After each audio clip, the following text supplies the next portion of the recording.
On to another episode of The Silly Kitchen, where today in 2 minutes I'm going to show you how to make an awesome peanut sauce.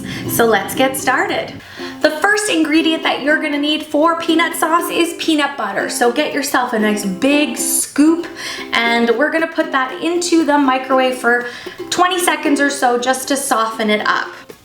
This way it's easier to work with and it's nice and soft and almost like a sauce already. Transfer that into any dish that you want to work with, because we're going to add a few more ingredients to make this peanut sauce just delicious. Hot water is the first thing you're going to add in. I don't measure, just enough to dilute it a bit to make it a little runnier. It's going to look a little chunky, but whip it up just with a fork and it should be creamy in no time.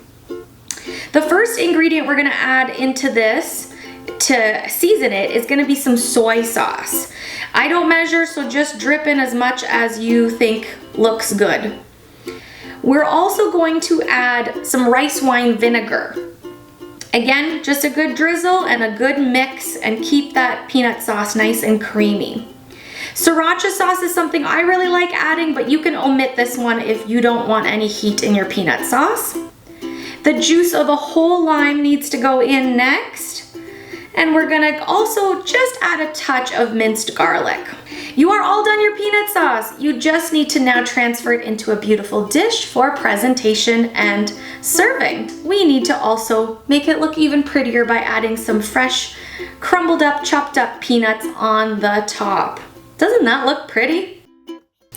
This peanut sauce takes no time to make. This is perfect for dipping. You can use it as a sauce on top of chicken, pork, stir fry, vermicelli bowls. My favorite is fresh rolls. Whatever way you want to use it, I'd love to hear it. But I hope you enjoy a quick, super 2-minute Tuesday recipe for peanut sauce. Thank you for watching. Make sure you hit that subscribe button and the notification bell, because there's going to be lots more videos coming.